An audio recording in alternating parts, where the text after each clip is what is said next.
328페이지 17장 3절입니다.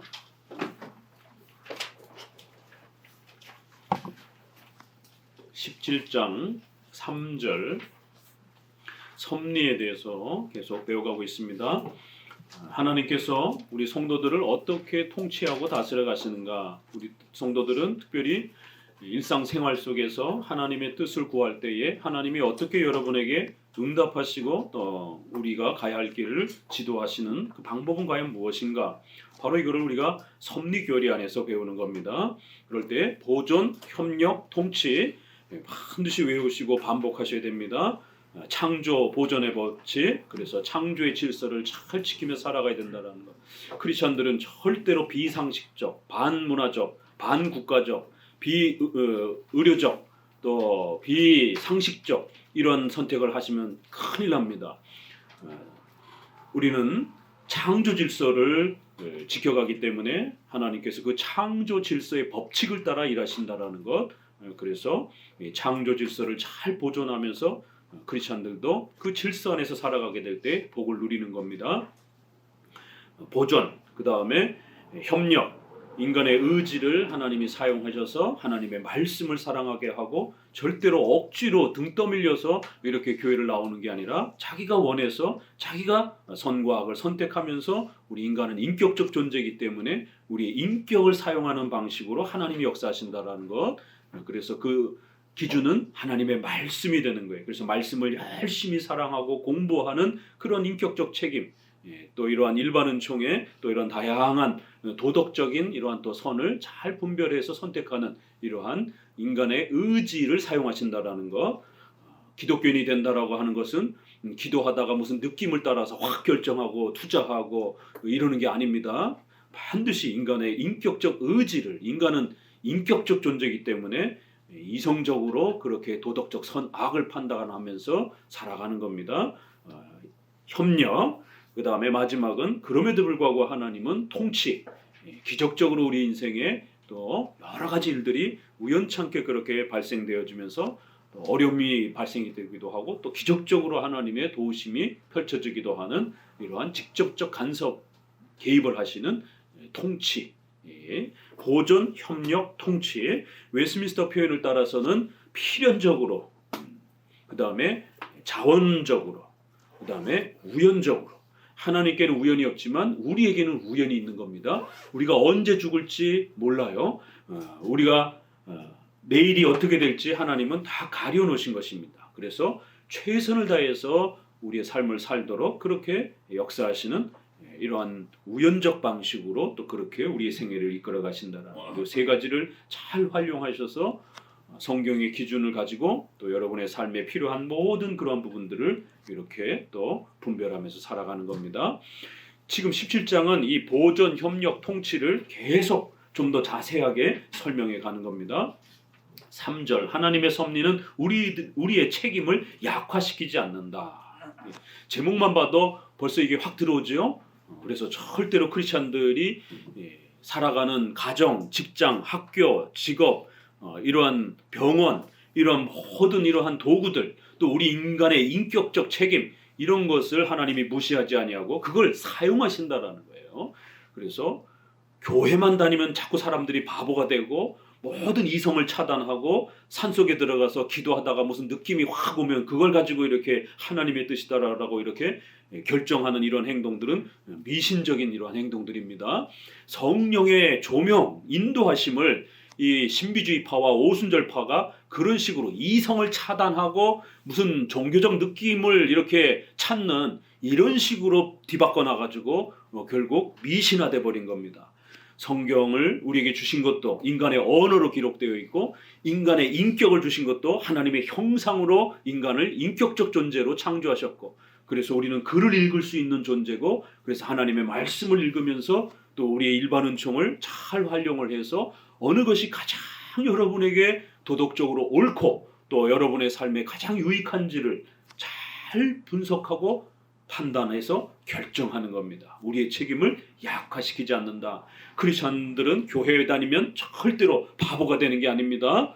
세상 사람들보다 더 똑똑해야 되고 세상 사람들보다 더 우위에 있어서 도덕적으로도 그를 이끌어야 되고 또 우리 인간이 살아가는 이러한 삶의 놀라운 그 원칙도 우리가 가르쳐줘야 되는 겁니다. 봉건사회, 왕정 통치 사회가 수천 년 동안 지배되어질 때 우리 기독교는 회의 정치, 대표자들이 회의를 통해서 법 아래에서 지배되어야 된다라는 거, 법이 지배해야 된다라는 거, 한 개인이 막 독재로 휘두르면 안 된다라는 것, 법이 지배해야 된다라는 것, 회의를 통해서 법을 만들어야 된다라는 것, 이걸 대의 정치라. 현대의 의회 민주주의 정치 개념이 장로 정치는 우리 벌써 수천 년 전에 그렇게 행하고 있었습니다. 1세기 당시에 바울이 디도를 각 성의 장로들을 그렇게 세우는 거예요. 사도행전 22장에도 그렇게 장로들을 불러다가 교인들을 잘 보살피라라고 그렇게 장로들을 세우라라고. 한 개인이 지배해서도 안 되고 또 전체가 다수 투표로 늘 그렇게 모든 일마다 그렇게 민주주의 형태로 다수결로 이렇게 해도 안 되고 그 교회의 대표자는 반드시 둘로, 하나는 성경의 전문가, 한 분은 또 성도들의 의견을 잘 귀담아 들을 수 있는 경륜이 있는 또 그런 어른, 이렇게 두 지도자가 교회를 다스려 가라라고 하는 회의를 통해서, 그리고 법이 정해지면 그 법 아래에서 목회자도 장로도 성로도 모두 그 교단의 법 아래에 또 이렇게 함께 살아가야 가장 건강하고 질서가 바르게 세워진다라고 하는 이러한 의회적 정치를 장로교는 행하고 있었고, 이것을 사회에 가르쳐 준 겁니다.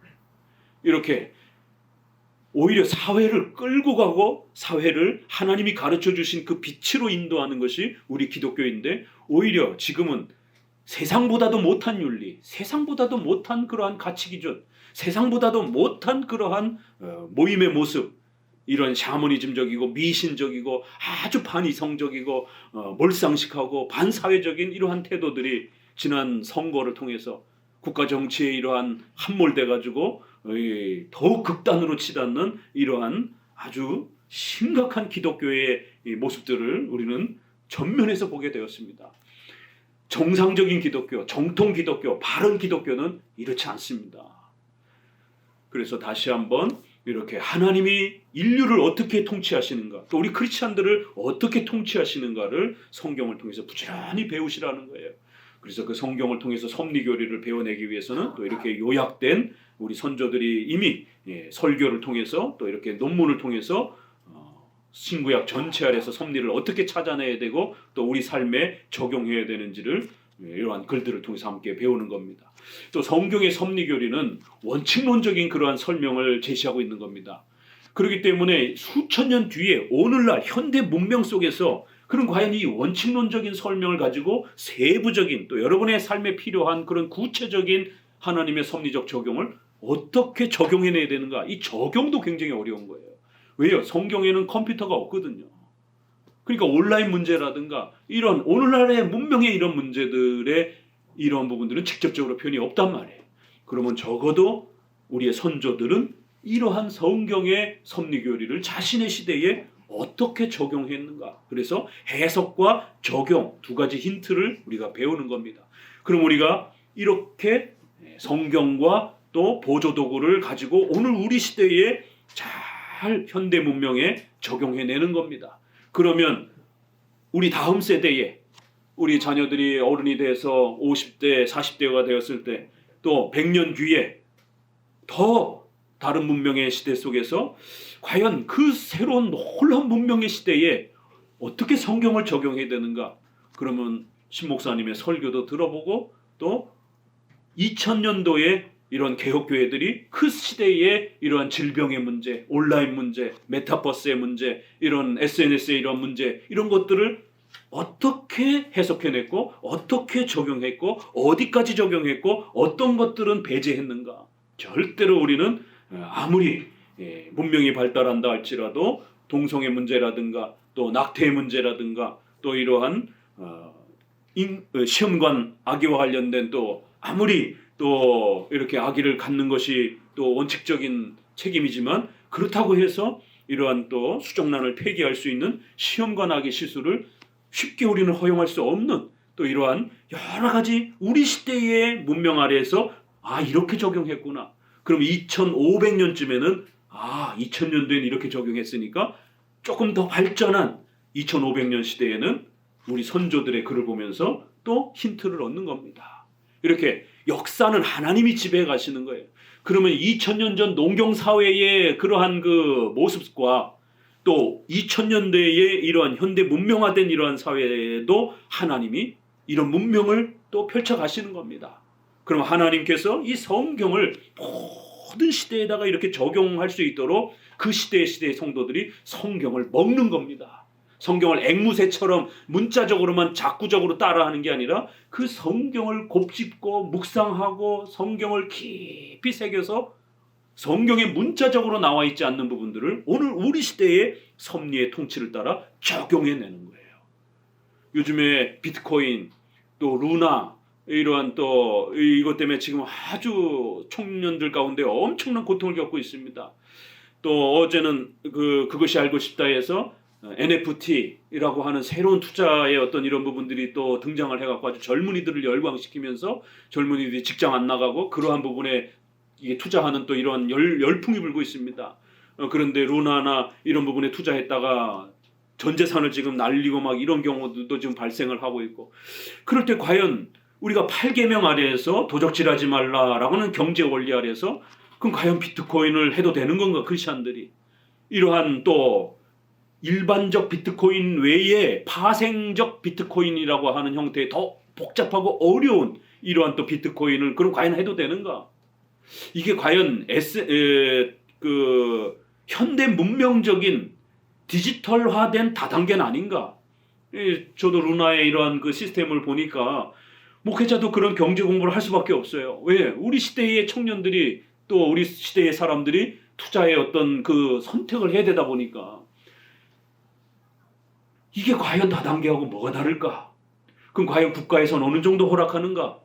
이 국가에서도 법제화가 아직 안 돼 있어가지고 이렇게 조금씩 시도하고 있는 거고, 그러면 우리 신학자들은 성경과 또 우리 선조들이 경제 원리를 적용했던 방식과 우리 사회의 또 새로운 경제 시스템을 어디까지 해도 되고 하면 안 되는 거를 정리해줘야 되는가?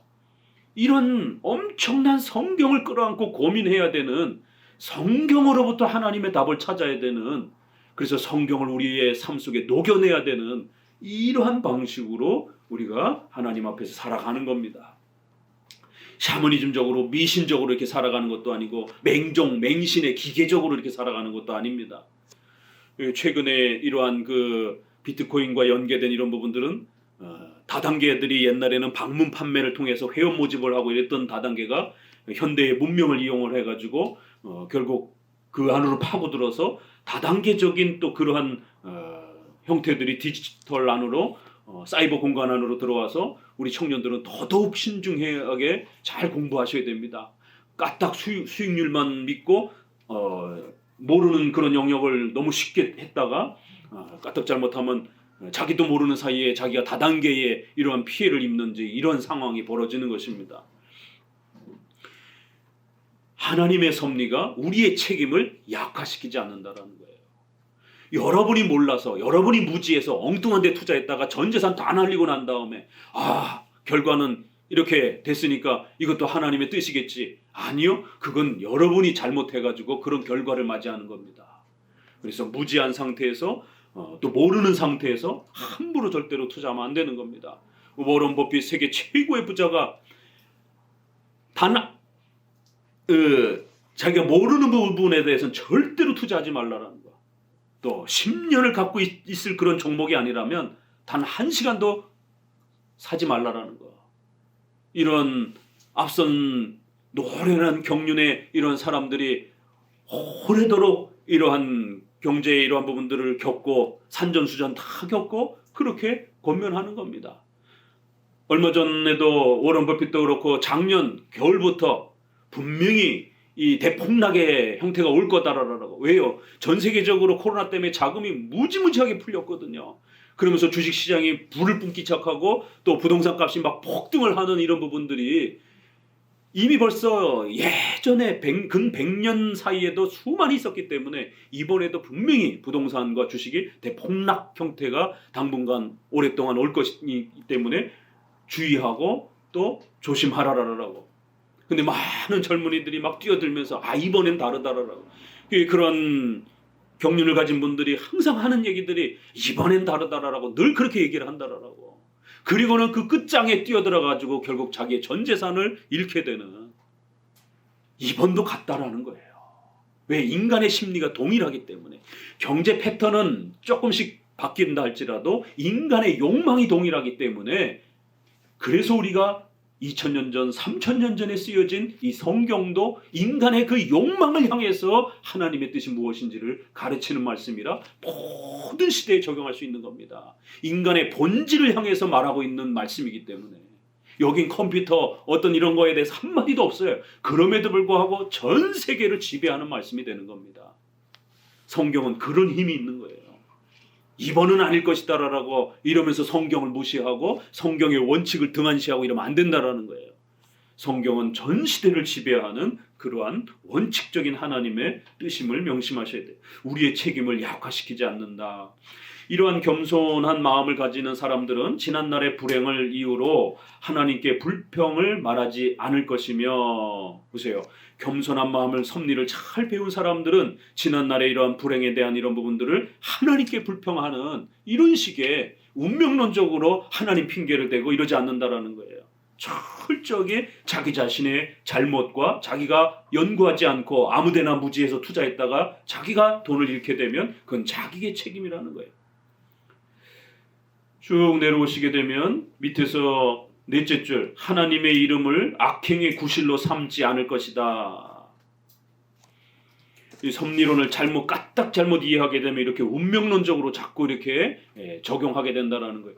우리 장로교회 섭리론을 이제 처음 듣는 분들, 5년차 아래에서 듣는 분들은 이걸 처음 듣기 때문에 이거 다 운명론적으로 적용을 하게 됩니다. 그래서 이러한 이야기들이 훨씬 많은 비중을 차지하는 거예요. 일반 교회에서는 이런 작정, 섭리, 예정을 들어보지 못했기 때문에 장로교 와서 이제 막 이 놀라운 이러한 작정, 섭리론을 배우기 시작하게 되면 인간은 본능적으로 운명론적으로 먼저 사고가 열린다라는 거예요. 그래서 이 부분을 더더욱 주의하고 주의시키면서 섭리론적으로 하나님의 통치 원리를 배우도록 이렇게 계속 방어해 주는 겁니다.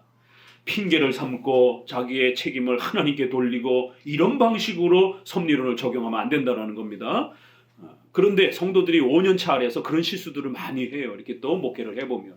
그래서 항상 목사님하고 같이 의논하면서 여러분의 인생의 중요한 어떤 결정들을 내릴 때 이것이 과연 성경적으로 기준이 맞는지, 또 목사님이 또 그 성도의 삶 전체를 돌아볼 때에 하나님의 섭리 아래서 이게 지금 나에게 가장 적절한 것인지, 이렇게 목회자하고 또 많은 의논을 서로 해가야 되는 것입니다. 329페이지를 보게 되면요, 두 번째 줄부터 읽어봅니다. 이 저들은, 이 번역이 이게 조금 고쳐야 돼요. 저들이 아니라 우리들이에요. 신실한 자들을 말합니다. 우리들은 이렇게 좀 바꿔야 됩니다. 시작. 그러나 우리들은 오히려 하나님의 기뻐하시는 것이 무엇인가를 성경에서 탐구하며 배우기 위해 성령의, 동시에 저들은 하나님께서 부르시는 곳이면 어디든지 따라갈 준비를 갖추고 있기 때문에 이 교리에 대한 지식보다 더 유리한 일이 없다는 것을 성실하게 보여줄 것이다. 우리 입장을 얘기하는 거고, 그럼 불경스러운 사람들은 계속 있습니다. 어리석게도 불합리의 혼란을 일으켜 하늘과 땅을 거의 혼동시키고 있다. 하나님께서는 우리의 죽을 시간을 정해 놓으셨다고 하면 우리는 그것을 피할 수 없을 것이라고 저들은 말한다. 그래서 운명론적으로 자꾸 이해를 한다라는 것이에요. 그렇게 되면 도둑이 이렇게 들어오는 것, 어차피 우리 집안이 다 도둑이 털릴 거 하나님이 예정하셨지 않겠느냐, 이런 식으로 운명론적으로 이해를 한다는 거예요. 생명을 보존하기 위해서 의사를 부르는 거, 어차피 죽을 텐데 의사를 뭐하러 불러?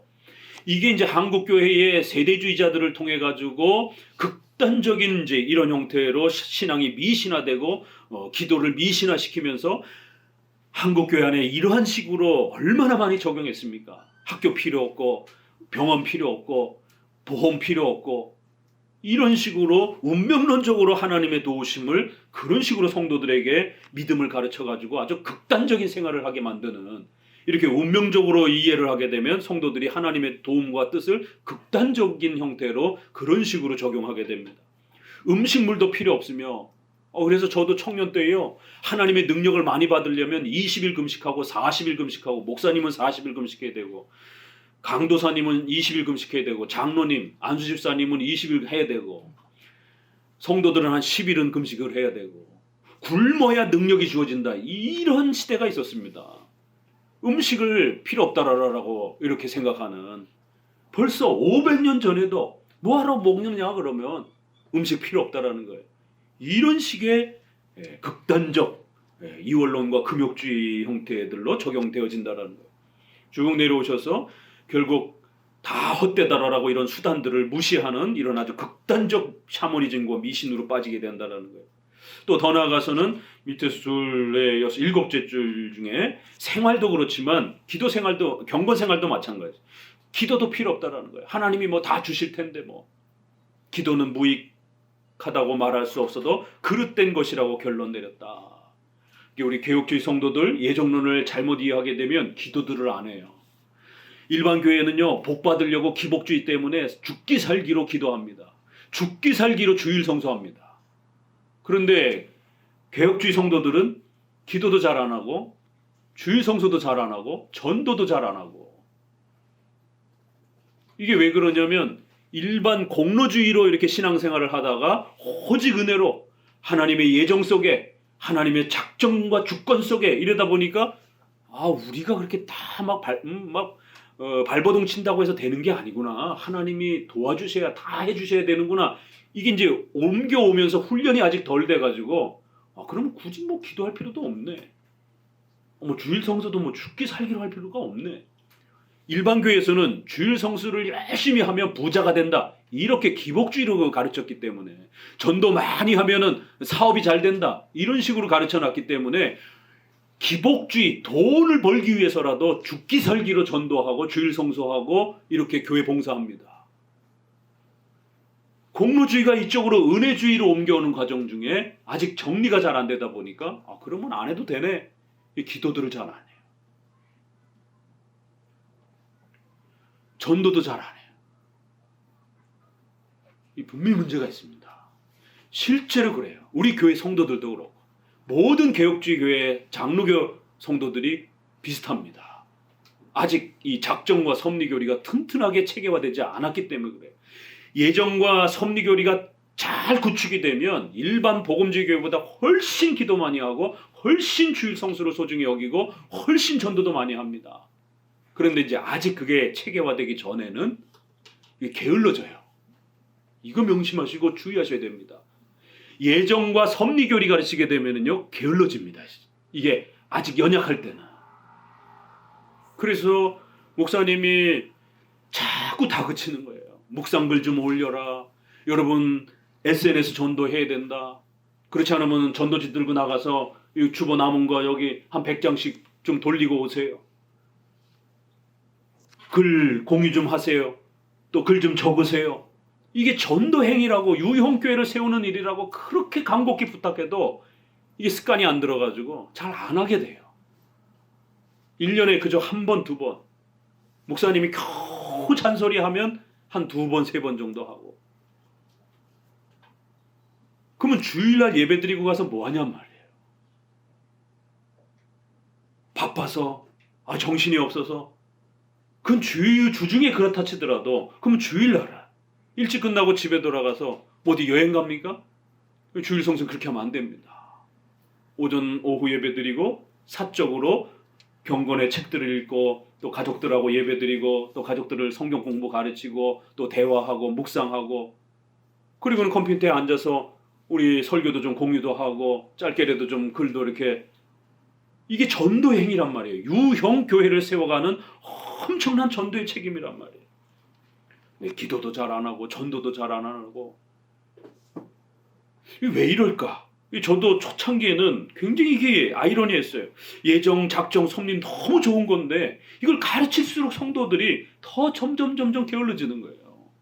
그러니까 중간에 저도 어떤 유혹이 생기냐면 그냥 마음을 눈 찔끔 감고 전도 안 하면 부자 못 돼. 전도 안 하면 아파트값 폭락해. 이렇게 이제 일반 교회처럼 이렇게 막 협박식으로 하고 싶은 마음 목소리가 막 여기까지 막 정말 차더라고요.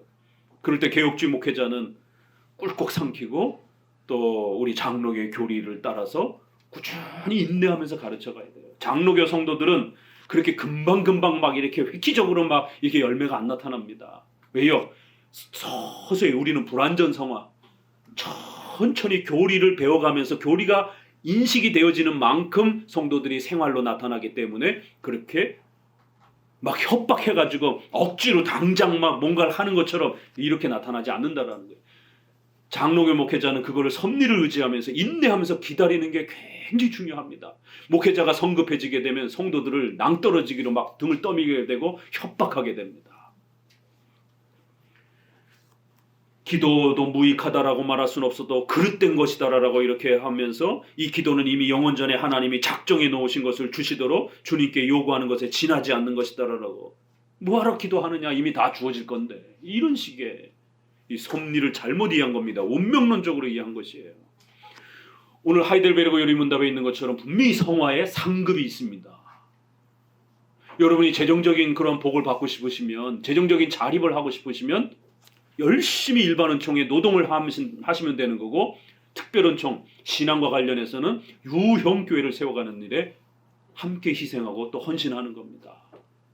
그래서 11조 헌금으로도 또 교회를 섬기고 또 유형교회 전도를 통해서 또 많은 사람들이 함께 할 수 있도록 또 그렇게 전도 활동도 하는 것이고, 이래야 여러분의 재정이 자립이 되어져 가요. 여러분의 가정에 어떤 아픈 사람이 있습니까? 그러면은 그 산속으로 들어가서 기도를 하는 게 아니라 일반 은총으로는 열심히 치료, 약 먹고 약 잘 먹고 몸 잘 돌보고 그 다음에 열심히 주일 성수하고 열심히 성경 읽고 열심히 기도하는 거예요. 장로교 교리 배우려고 열심히 또 집에 가서 책도 읽고 그러면 그 병도 회복이 됩니다. 이게 장로교 섭리 방식이에요. 인간의 책임을 절대로 등한시하면 안 됩니다. 우리 교회가 자립되어져 가고 세워져 가는 것도 우리 성도들의 전도의 책임과 유형교회를 세워가는 그러한 책임 아래에서 세워져 가는 것입니다. 목회자의 생활이 유지가 안 되면 목회자가 나가서 일을 해야 되는 그러한 절박한 상황에 벌어지게 되는 거예요. 그렇게 되면 목회자가 책을 보고 연구해야 될 시간에 아르바이트를 해야 되는 이런 일이 벌어지잖아요. 그러면 목회자가 공부를 등한시하게 되면 그만큼 목회자가 설교를 준비하는데 많은 시간들을 또 쏟아붓지 못하게 되고, 그러면 그 열매가 준비되지 않은 설교가 성도들에게 또 가는 겁니다. 이게 다람쥐 쳇바퀴 돌듯이. 그래서 우리가 함께 유형교회를 세워가는 이런 책임들, 또 생활에 대한 이런 책임들, 이게 모두가 다 맞물려서 함께 돌아가는 거예요. 특별은총, 일반은총. 그래서 기도도 분명히 하나님의 작정 속에서는 그렇게 계획되어 있어요. 그러나 그것이 우리에게 주어지도록 주기도문에서처럼 일용할 양식을 주옵시고, 여러분의 재정을 위해서 열심히 기도하셔야 됩니다. 여러분이 먹고 사는 것에 대해서 하나님 앞에 매일매일 기도하셔야 되는 거예요. 여러분의 건강을 위해서 열심히 기도해야 되는 거예요. 기도 안 하면 하나님이 안 주십니다. 주어지기로 작정되어 있는지 안 작정되어 있는지 우린 몰라요. 가리워 놓으셨다라는 거예요. 우리 눈에 가리워 놓으셨어요. 그 사람이 계속 가난하게 살아갈지 부자로 살아갈지 생활이 자립이 되어 살아갈지 아무도 몰라요. 끝에 가봐야 하는 거예요. 그러면 가난하게 평생 살아갔어요. 그럼 그가 게을러서 그렇게 가난하게 살아가는 겁니다. 그럼 하나님은 그의 인격적 책임을 사용하셔서 상과 벌을 내리시는 것이죠. 벌을 내리시는 겁니다. 운명론을 까딱 잘못 적용하면 이런 일이 벌어진다는 거예요. 그래서 우리의 인격적 책임을 사용하시기 때문에 열심히 하나님께 요청하고 달라고 기도하는 겁니다. 필요한 부분들을 하나님께 요청하는 것이에요. 그리고 또 여러분의 삶의 생활에 또 책임도 최선을 다하는 것이에요. 밑에서 5째 줄부터 읽어봅니다. 요약해서부터. 요약해서 말하자면 저들은 미래와 관계된 모든 계획은 인간의 생각과 상관없이 자신이 원하시는 대로 작정하시는 하나님의 섭리와 반대되는 것이라고 하여 이를 부정한다. 그리하여 저들은 현재 발생한 것을 모두 하나님의 섭리의 탓이라고 돌리고 분명히 그 사건과 직접 관계 있는 인간의 책임에 대하여는 눈을 감아 버린다. 이렇게 되니까 이제 나태해지고 게을러지는 거예요. 그리고 그 단락 밑에서 3째 줄 결론을 읽어봅니다. 그로서는 영원 전부터 그렇게 정해 놓으신 하나님의 뜻을 반항할 수가 없었다. 그리하여 하나님의 명령에 순종한 것이라고 해서 저들은 모든 범죄를 미덕이라고 부른다. 그래서 자기가 가난하게 사는 것, 자기가 범죄한 것, 이러한 그 악한 결과들을 다 하나님의 탓처럼 이렇게 핑계를 댄다라는 거예요. 이건 잘못된 것이다라는 겁니다. 이건 운명론이라는 거예요. 4절 하나님의 섭리는 인간의 숙고와 조화된다. 이거 계속 같은 얘기입니다. 인간의 책임과 조화된다. 숙고, 신중함과 조화된다. 같이 읽어봅니다. 그러나 솔로몬은 미래사에 대하여 논하면서 인간의 생각을 인간의 생각을 하나님의 섭리와 절묘하게 그렇게 조화시키면서 성경은 우리에게 가르친다라는 거예요. 이걸 뗄래야 뗄 수가 없어요. 하나님의 통치, 주권적 통치와 우리 인간의 인격적 책임이 분간할 수 없을 정도로 그렇게 아주 밀접하게 맞물려 있어서 빌립보서 2장 13절 말씀에 있는 것처럼 하나님께서는 자신의 뜻을 우리 마음에 소원을 일으키시는 방식으로 그렇게 역사하신다. 하나님이 원하시는 일을 우리 마음속에 소원을 일으키셔서 하나님의 뜻을 펼쳐내시는 이런 방식으로 하나님이 일하시는 것이라는 거예요. 하나님이 두 부부가 만나서 결혼하도록 합니다. 그러나 하나님이 등 떠밀어서 결혼하도록 이렇게 하지 않아요. 각각 남녀가 서로 사람을 사랑하고 좋아하는, 내가 좋아하는 사람을 사랑하면서 만나는 거예요. 그런데 하나님이 짝 지어주신 그러한 또 섭리 속에서 하나님이 그렇게 인도해 주시는 겁니다. 이게 서로 맞물려 간다는 거예요. 이게 이만큼 가고 이만큼 가고 이런 게 아니다라는 겁니다. 동시적으로 가는 거예요. 그래서 여러분들은, 청년들은 열심히 데이트를 해야 되는 겁니다. 아담 환상에 빠져 있으면 안 돼요. 오늘 딱 자고 일어났더니만 하나님이 자기 눈앞에 딱 배우자를 갖다 놓는 것처럼, 제 청년 때에 어떤 분들이 청년이 있었냐면 청년회장이 자기는 연애 안 한다라는 거예요. 이거 다음 주에 할 얘기인데 왜요? 그랬더니 어차피 하나님이 다 이렇게 짝져 주실 것인데. 그래요?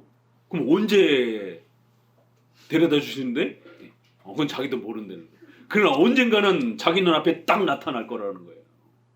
이거 백마탄 왕자 그 콤플렉스하고 아담의 환상에 두 개가 다 짬뽕이 돼가지고 인간의 책임은 다 무시하는, 결혼은 반드시 연애를 해보고 사람을 살피고 평생 배우자가 될 만한지 인격과 성향도 살피고 그렇게 사랑하고 좋아하는 마음을, 인간의 생각을 하나님의 주권과 섭리와 아주 절묘하게 하나님이 일으키셔서 그렇게 결과를 우리에게 주시는 것이지, 인간의 생각을 중지시키고 그렇게 미신적으로 샤머니즘적으로 즉흥적으로 결정하는 게 아니라는 겁니다. 우리 크리스천들은 즉흥적으로 결정하게 되면 반드시 패하게 됩니다. 명심하셔야 돼요. 즉흥적으로 결정하는 건 이건 기도의 응답이 아닙니다. 쭉 내려가셔서 그러면 솔로몬이 어떻게 표현하는가? 잠언서 16장 9절 읽어봅니다. 따옴표 안에 사람이 마음으로 자기 길을 계획할지라도 그 걸음을 인도하시는 자는 여호와시니라. 제가 청년 때 이런 구절이 굉장히 어려웠어요. 하나님께 맡겨라. 하나님이 우리 길을 인도하신다. 그러면 우리는 가만히 있어도 되는 건가? 도대체 이 말이 뭘까?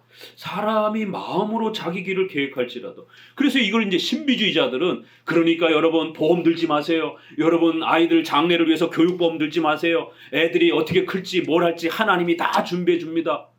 맞는 말 같은데. 결혼, 연애 이런 거 다 필요 없습니다. 지금 교회 충성하세요. 그럼 하나님이 나중에 다 알아서 해줄 겁니다. 우리가 자기 길을 계획하는 거, 그거 다 쓸데없는 일입니다. 이 신비주의가 이렇게 표현합니다. 이걸 이렇게 읽어요. 야, 성경을 이렇게 아어를 살짝 바꾸니까 이게 전혀 다른 의미가 되는구나. 미래를 위한 보험, 교육, 준비 이런 모든 것들을 자기 길을 계획하는 것, 계획할지라도 다 필요 없다는 거예요. 하나님이 원하는 때에 원하는 방식으로 인도한다는 거예요. 이거는 잘못된 운명론적인 이해입니다. 이것은 할지라도 라는 이 표현의 접속사는 열심히 해야 된다라고 하는 긍정문이지 이게 부정문으로 읽혀지면 큰일 납니다. 우리가 자기 길을 열심히 계획할지라도 그 의미가 없어요. 이런 식의 부정문의 접속사로 읽으면 큰일 나는 거예요. 이거는 열심히 자기 일을 계획하면서 그럴지라도 최종적으로 그 걸음이 이렇게 갈지 저렇게 갈지는 하나님이 결정하신다. 우리가 열심히 자기 길을 계획하면서 살으라는 거예요. 긍정문입니다. 그럼에도 그 최종적 결과는 혹시라도 내가 원하지 않던 방향으로 이렇게 결과가 났을지라도 하나님의 뜻으로서 순종하고 그 때를 기다리라는 긍정문이지 앞의 문장을 부정문으로 읽어버리게 되면 큰일 납니다. 우리 장로교적 섭리관으로 이해하게 되면 이걸 긍정문으로 읽게 돼. 그러니까 성경 해석이라는 게 이렇게 중요한 겁니다.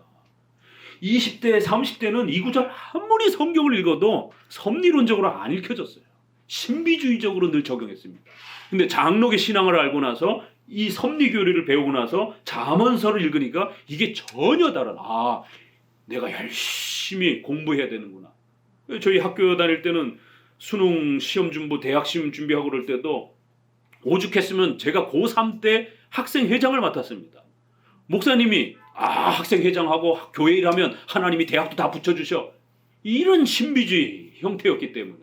그래서 공부도 안 하고 고3 때 이 조그마한 이제 이러한 그 교회다 미자리 교회다 보니까 일꾼이 부족하다 보니까 청년 회장하고 또 학생 회장하고 이러면 하나님이 복 주실 거야. 또 물질적 축복 주실 거야. 또 학생들은 대학 갈 거야. 웬걸요? 대학 떨어져 가지고 재수하면서 서울 용산에 빠따 맞아가면서 이거 이 칠판 지어 보셨습니까? 이 라떼는 말이야. 돈이 없어 가지고 어떻게 학원을 갈 수가 없으니까 그래서 결국 근로장학생으로 들어가 가지고 선생님 옆에서 칠판이 지우면 먼지 나면 분필 갖다가 그냥 막 옛날 선생들은 왜 이렇게 무식했는지 그냥 막 집어 던지고 막 지우개 막 던지면서 욕하고 그러면은 클레임 같은 거 이렇게 발생이 되면 그날 저녁 때는 이제 삼수한 사람이 거기 왕이고 사수한 사람이 전체 이 학생들을 컨트롤하는 용산 학원, 노량진 학원 대표적인 데잖아요. 그러면 이제 집합 걸려가지고 다 군대 문화기 때문에 남자들은 엎드려 뻗쳐갖고 빠따 맞고 눈물 툭툭 흘리면서 그래도 재수해서라도 학교 가야 되겠다 대학 가야 돼. 목사님도 재수를 했습니다. 이런 아픔들. 그때는 교회 목사님이 그렇게 가르쳐놨기 때문에. 근데 대학 떨어졌어요. 붙는다며요 목사님. 그리고 또 제 친구는 금요 기도하다가 갑자기 수능 답안지가 보여 막 이런 샤머니즘. 그리고 옆에서 이번 연도의 수능 영어는 뭐냐 답이 했더니 안 가르쳐 주는 거 이게 또 지는 그래도 다 봤다는 거예요. 그리고는 하나는 일부러 틀렸다는 거예요. 왜냐면 교만해질까 봐. 이런 몰상식한 이런 비상식적인. 근데 걔도 대학 떨어졌어요. 참 웃지 못할, 이게 우리는 웃으면서 얘기하지만 그때 당시에는 정말 인생을 걸고 내 인생이 다 망가지도록 그렇게 교회가 가르치는 이런 교회의 몰상식함 때문에 제 20대의 삶이 얼마나 고통스럽게 피해를 받았는지. 그거를 이렇게 장로교 안에서 고등학생들은 공부해야 된다라고 지도해주고 또 청년들은 연애해야 된다라고 지도해주고 이랬으면 얼마나 좋았겠습니까?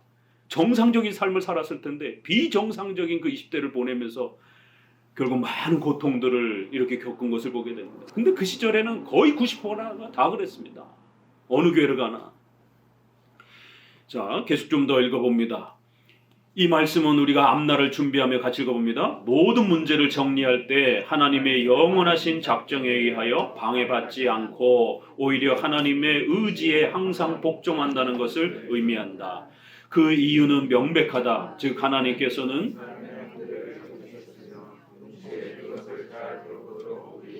맡기신 것이다. 예. 우리의 삶을 잘 돌봐야 된다는 거예요. 그러한 수단을 통해서 하나님의 작정과 섭리가 펼쳐져 간다는 겁니다. 수단을 무시하면 안 된다는 거예요. 그는 생명을 보존하는 수단과 도움을 예비하셨다. 그렇기 때문에 제가 이 기독교 강요를 읽다가 눈물을 툭툭 흘린 거예요. 그 목사님에 대한 이 너무 미워가지고 어떻게 세상에 수단과 도움을 이렇게 무시하도록 가르쳤는가. 분해가지고 눈물이 나더라고요. 야, 이걸 이제서 내가 읽었구나. 500년 전에 우리 선조들이 종교개혁을 일으키면서 절대로 수단과 도구를 무시하지 말라고. 우리의 삶의 수단과 도구, 학교, 직장, 가정, 돈, 이러한 의료 혜택, 이런 인간이 살아가는 삶의 수단들을 무시하지 말라라고. 하나님은 그 수단을 통해서 일을 하신다라고. 그런데 제가 다녔던 그런 교회들은 부흥사들이 와가지고 수단 필요 없다라고. 그런 건 다 저 믿음 없는 사람들이나 하는 거다라고. 병나면 기도원으로 들어가서 안찰 기도하고 막 때리면서 기도하는 이거를 안찰 기도라고 합니다. 그러다가 막 사람이 죽어나가고. 기독교 강요를 읽으면서 왜 도대체 목사님들은 이런 걸 모르지? 왜 이런 걸 안 가르쳐 주셨지? 야, 어떻게 목회자들이 이렇게 무지할 수가 있지? 500년 전에 루터와 칼빈이 다 이미 기독교가 어떤 것인지를, 정상적인 기독교, 진짜 기독교가 어떤 것인지를 이렇게 다 설명을 해준 거예요. 기독교 강요를 읽으면서 막 한쪽으로 막 화가 나고, 여기에서 기독교 강요에서 칼빈이 책망하는 그 열광주의자들, 미친 자들, 미신에 빠진 자들, 이 로마 가톨릭, 그 다음에 신비주의인 제세례, 거기에 제가 해당됐거든요. 제가 그렇게 신앙생활 했거든요. 칼빈이 계속 책망하고 있는 그런 형태로. 그럼 내 신앙은 뭐지 도대체? 그럼 내가 하나님을 제대로 믿고 있었던가? 이런 근본 밑바닥부터 다 뜯어 고쳤어요. 신앙이 무엇인가? 내가 정말 예수님을 영접한 건가? 전체적으로 교정하면서 제대로 된 우리 선조들이 개혁해준 루터와 칼빈의 이러한 종교개혁을 통해서 진짜 기독교를 이제 다시 차근히 배워가기 시작한 거예요. 수단과 도움을 예비하셨다. 그리고 불의의 습격을 당하지 않도록 경계와 대책을 마련해 주셨다. 우리 여성들은 혼자 살고 그러게 되면 2개, 3개로 잠금 장치라든가 이런 거 잘 문단속 잘 하시고, 에이 하나님이 지켜주시지, 목사님 그런 거 다 믿음 없는 거예요. 이러면 큰일 납니다. 그렇게 하면 안 되는 거예요. 예방과 경계와 대책, 도둑놈이 언제 들어올지 이런 거 다 준비하셔야 되는 겁니다. 전쟁의 이러한 위험들, 이런 부분들을 다 대비해야 된다라는 거예요. 이제는 우리의 의무가 무엇인지 명백해졌으며, 따라서 만일 하나님께서 우리에게 우리의 생명의 보호를 위탁하셨다고 하면 우리는 마땅히 이를 보호해야 한다. 아이들의 생명은 누구에게 위탁했어요? 부모에게 위탁을 한 겁니다. 시민들의 생명은 누구에게 위탁했어요? 위정자들에게, 군인들에게 위탁이 된 거예요. 그래서 국가의 내란이라든가 무질서가 일어나게 되면 다 죽는 겁니다. 그래서 마음에 안 드는, 내 생각과 다른 정당이 정권을 차지했다 할지라도 또 질서를 지키면서 합법적인 방법으로 또 선거를 통해서 정당을 바꿀 수 있도록 이렇게 또 노력해야지. 그걸 막 선동하듯이 막 그렇게 횃불 들고 나와가지고 막 정치를 뒤바꾸고 이렇게 되면 거기에 호응하지 못하는 반대파들은 또 분노에 휩싸이게 되고, 그렇게 되면 정치는 항상 날카롭기 때문에 내란이 번지게 되면 다 죽는 겁니다. 세계 제일의 유일의 분단 국가에서 내전에 준하는 갈등이 벌어지면 어떡합니까? 2번의 정치적 이 변고를 통해서 지금 한국 사회는 멀쩡한 친구도 다 원수가 돼버렸어요. 웃긴 거는 목사님들도 친구들이 다 원수가 됐어요. 진보냐 보수냐의 정치적 선택 따라. 정치가 그렇게 대단한 거냔 말이에요. 예수 그리스도보다 더 중요하냔 말이에요. 멀쩡히 믿는 성도들이, 멀쩡히 믿는 목사님들도 다 원수가 돼가지고는 자기랑 생각이 다른 정당 찍었다라고 그렇게 지옥 사탄의 자식인 것처럼 그렇게 서로 막 욕하고 미워하고 패친 다 끊어버리고, 이게 우리의 섭리를 이해하지 못하는 악한 정부가 들어설지라도 그것도 하나님의 섭리입니다. 그게 징계 때문에 주어졌는지 아니면 또 훈련회 때문에 주어졌는지, 어찌됐든 인간의 마음 하나하나를 다 지배해서 선거라는 형태로 그런 결과가 나왔으면 또 그 결과에 순복하면서 다음 또 5년을 기다리면 되는 겁니다. 그걸 당장 뜯어 고치고 당장 뒤엎으려고 하게 되면 섭리를 무시하는 거예요. 못 견디는 겁니다. 싫은 거를. 여러분의 삶에 좀 고난과 어려움이 닥치는 거를 못 견디는 거예요. 이게 섭리를 부정하는 태도들입니다. 그래서 우리의 생명을 보호하도록 그렇게 위탁하신 여러 질서들, 또 우리의 영적 생명은 또 교회에 또 이런 목회자에게 하나님이 위탁해 주신 것이에요. 그래서 또 목회자와 함께 또 신앙생활을 그렇게 걸어가는 겁니다. 우리는 마땅히 이를 보호해야 한다. 그가 만일 우리에게 구조의 수단을 주시면 우리는 그것을 사용해야 한다. 그가 우리에게 미리 위험을 경고하시면 우리는 무모하게 그 속에 뛰어들어서는 안 된다. 이게 물에 빠져놓고 119를 불러줬더니만 이런 세상 도움 필요 없어. 하나님이 건져주실 거야. 빠져 죽는 거예요. 119를 사용해야지요. 바울도 로마 시민권을 사용해가지고 그 위험에서 벗어나잖아요. 바울은 막 죽은 사람도 고치고 자기도 죽을 뻔했던 돌에 맞아가지고 그 위기에서 생명을 살렸던 이런 어마어마한 능력을 가진 사도였지만 또 때로는 그렇게 로마 시민권을 사용해서 위험을 피해가는 겁니다. 매번 그렇게 죽음의 위기에서 기적적으로 살아난 게 아닙니다. 구조의 수단을 사용하셔야 되는 거예요. 그가 우리에게 미리 위험을 경고하시면 우리는 무모하게 그것의 위험 속에 뛰어들어서는 안 됩니다. 지금 전 세계적으로 그 인플레이션과 이런 공포들이 다가오고 있습니다. 워런 버핏처럼 위험할 때 투자를 해야 수익이 많이 난다라고 그러면서 또 함부로 또 위험한 때에 막 투자를 하고 이러시면 안 되는 거예요. 그건 워런 버핏이나 그렇게 하시는 거고, 자산이 작고 또 이렇게 투자 경험이 미약하고 이런 분들은 이런 공포와 이런 엄청난 하락장에는 조금 이렇게 물러서는 겁니다. 전문가가 아니기 때문에.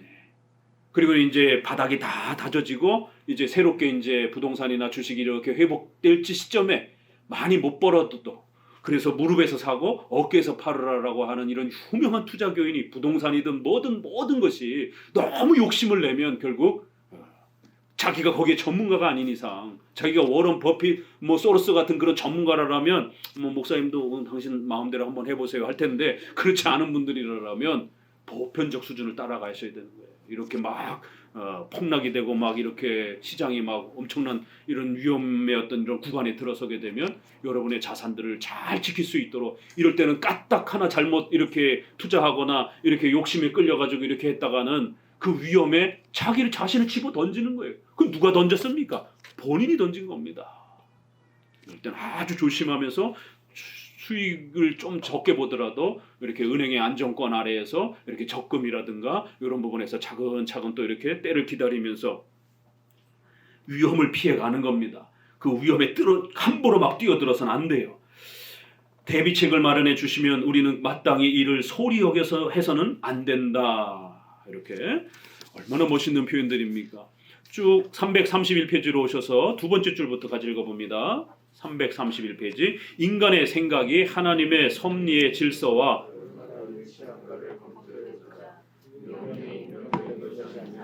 주의하지 않더라도 자연히 피하게 될 것이기 때문에 구태여 위험을 경계할 필요까지는 없다고 독자들은 결론 지을 것이다. 그러나 주께서는 그 위험이 독자에게 운명적인 것이 아니기를 원하시기 때문에 경계하도록 명하시는 것이다. 생명의 보존에 있어서 하나님의 섭리에 부응하도록 하기 위해 하나님은 인간에게 숙고하고 경계하는 기능을 불어넣으셨다는 것이 아주 명백하다는 것을 이 어리석은 자들은 생각하지 않는다. 세상 사람들도 위험이 오면 조심하고 주의하고 경계하고 숙고하잖아요. 그런데 크리스찬들만 막 기도 응답 받았다고 그러면서 그냥 막 무모하게 막 이렇게 행동하고 그러면 이건 아주 어리석은 자들이다라는 거예요. 그 밑에도 보면은 재난을 스스로 불러들이고 있다 하면서 조심성 있는 사람은 자신을 보살핌으로써 임박한 재난을 해결하지만 어리석은 사람들은 생각 없이 무모한 짓을 하여 파멸한다. 이럴 때는 막 뜨끔뜨끔 하는 거예요. 생각 없이 무모한 짓을 하면 안 된다라는 겁니다. 그 둘째 줄 아래 그러므로 하나님은 우리들로 하여금 일체의 미래사를 요거 같이 읽어봅니다. 자, 천천히. 하나님은 우리들로 하여금 일체의 미래사를 의심스러운 사건들로, 요거 조금 번역을 해야 되는데 우연적인 사건으로 이렇게 숨기심으로 알려지지 않게 하심으로 이렇게 번역을 해야 조금 더 이해가 쉬워요. 미래를 알 수 없도록 이렇게 하심으로써 다음 대항하게 하시며 준비하게 하시며 준비하셨던 예비책으로 끊임없이 이렇게 대비하도록 하기 위해 번역이 조금 이렇게 매끄럽질 않아요. 자, 그 다음 줄 그것들을 감추기를 원하신다. 우리가 대비하도록 준비하도록 우리의 미래를 다 열어 제키지 않으신다라는 거예요.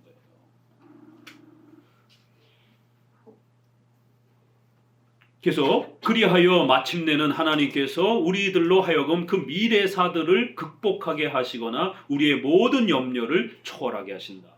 그래서 미래를 잘 준비하고 대비함으로 인해서 그걸 이겨낼 수 있도록 그렇게 도와주신다는 거예요. 그러므로 내가 이미 말한 대로 하나님의 섭리는 항상 노출된 형식으로 나타나는 것이 아니다. 어떤 의미에서 하나님께서는 그것을 사용된 수단으로 표현하신다. 이렇게 해서 아주 놀라운 섭리의 수단을 따라서 그렇게 우리의 미래를 이끌어 가시는 방식이다라는 거예요. 이 참 놀랍죠. 하나님이 우리의 섭리를 이렇게 우리가 죽을 날을 가리워 놓으신 것이. 그래서 여러분들이 하루하루를 연세 드신 분들도 나도 100살까지 살 거야 이런 기대감을 갖고 살아가시는 거예요. 내일 죽을 거라고 생각해 보세요. 얼마나 불안하겠는가.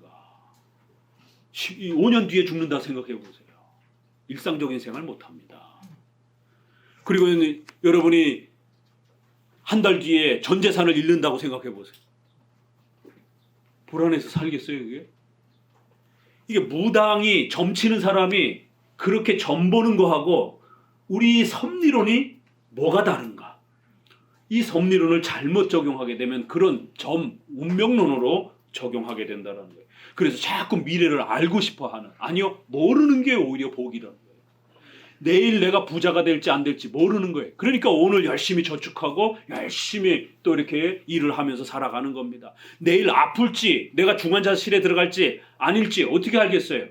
내일 중환자실에 들어간다 그러면 오늘 아마 밤새도록 노를 거예요. 그럼 몸이 더 망가져가지고 더 중환자실에 빨리 들어갈 겁니다.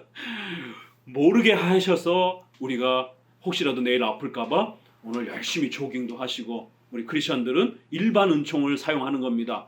그래서 이렇게 햇볕 좋고 그럴 때 열심히 운동도 하시고, 연세가 들수록 단백질 섭취 같은 거, 고기 같은 거 이렇게 부지런히 섭취하시고 이러면서 운동도 부지런히 해야 돼요.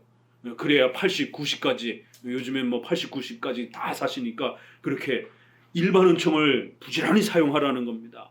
미래를 하나님이 닫아 놓으셨다라는 거예요. 그래야 최선을 다해서 살아가는 거예요. 5절까지 봅시다. 하나님의 섭리는 우리의 악함을 무죄로 하지 않는다. 그래서 우리의 무책임 때문에 죄가 우리에게 떨어진다라면 그건 우리의 책임이라는 거예요. 같이 읽어봅니다. 역시 그들은 경솔하게 또는 그릇되게 과거의 사건들을 모두 하나님의 노출된 섭리에서 나온 것이라고 한다. 그리하여 발생하는 사건들이 다 섭리에 좌우되기 때문에 절도나 간음 그리고 살인은 모두가 신적 의지에 간섭이 없이는 일어나지 않는다고 한다. 이러면서 도둑이 발생하는 거, 또 살인자, 병이 생기는 거, 이런 거 다 핑계를 대면서 그렇게 자기 책임을 회피한다는 겁니다. 비슷한 얘기가 이제 반복이 돼요. 좀 더 이해하기 쉬울 겁니다. 332페이지 첫째 줄 읽어봅니다. 함께. 그러나 나는 저들이 하나님의 뜻을 섬기고 있다는 것을 부인한다. 왜냐하면 마음의 악한 성향에 의해 자극을 받고 오직 자신의 악한 욕망에 순종하는 사람은 하나님의 명령에 따라 하나님을 섬긴다고 말할 수 없기 때문이다. 그건 자기가 잘못한 거라는 거예요. 결론, 하나님의 뜻에 대하여 배우며 하나님께서 부르시는 목표를 향하여 열심히 전진하는 사람이야말로 하나님의 명령에 순종하는 사람이다. 밑에 줄, 그러므로 하나님께서 말씀을 통하여 선포하신 뜻을 우리는 마땅히 우리의 행동에서 찾아야 한다. 그래요. 십계명을 기준으로 해서 열심히 배우고 최선을 다해서 선한 목적을 향해서 그렇게 순종하면서 가는 게 그게 하나님의 섭리에 순종하는 것이지, 자기 멋대로 살다가 막 진청이 되고 이렇게 막 깨지고 그래놓고는 하나님의 뜻대로 된 거야라고 이렇게 핑계대어서는 안 된다라는 겁니다. 그건 운명론적인 그런 이해예요. 쭉 내려오셔서 그 단락 넷째 줄, 다섯째 줄, 그 단락 끝나기 전 밑에서 한 다섯째 줄, 왜냐하면부터 읽어봅니다. 왜냐하면 하나님의 지혜는 위대하고 무한하여 하나님은 악한 도구를 선을 위해 사용하시는 방법을 충분히 잘 알고 계시기 때문이다. 그럼에도 불구하고 또 로마서 8장 28절에처럼 하나님은 모든 것이 합력하여 선을 이루신다라고 하는 또 이러한 말씀을 따라 우리 성도들이 부닥치는 또 이런 많은 고난, 어려움, 이런 모든 부분들까지 또 악한 도구를 사용하여 우리 성도들에게 또 이롭게 또 펼쳐가시는 그런 또 놀라운 역사도 있다라는 겁니다. 두 번째 단락 같이 읽어봅니다. 첫째 줄, 도둑과 살인자 및 다른 행악자들이 다 하나님의 섭리의 도구이며 하나님께서는 그들을 사용하셔서 자신이 정하신 심판을 수행하신다는 것을 나는 인정한다. 그렇지만 나는 이 사실이 저들의 범죄에 무슨 구실을 줄 수 있다는 것을 부인한다. 분명히 우리가 섭리 안에서 하나님이 모든 악한 역사도 지배하신다라고 하는 이 주권적인 고백은 고백하셔야 돼요. 그렇다고 해서 인간의 자기가 잘못을 저질러 놓고 하나님 앞에 핑계를 대서는 안 된다라는 겁니다. 이거를 잘 조화시킬 줄 알아야 된다라는 거예요. 밑에서 넷째 줄 읽어봅니다. 밑에서 넷째 줄, 그것은 그들에게서 발견되는 것은 모두가 악이지만 하나님에게는 그 악한 생각을 합법적으로 사용하시는 것 이외에는 아무것도 없기 때문이다. 그러나 하나님께서는 저들을 수단으로 해서 일하신다고 말할 수 있다. 그리고 나는 태양의 열로 부패되고 노출된 시체의 악취가 어디서 오는가를 묻고 싶다. 태양은 깨끗하잖아요. 그 태양의 열 때문에 시체가 썩어요. 그렇다고 해서 태양이 더러워지는 건 아니에요. 이런 섭리를 이렇게 비유로 들었습니다. 하나님의 주권은 악을 지배하시고 통치하실 수 있는 권능을 갖고 있어요. 그렇다고 해서 악의 책임을 하나님께, 그 부패한 더러움을 하나님께 돌릴 수는 없는 겁니다. 그건 우리의 책임인 거예요.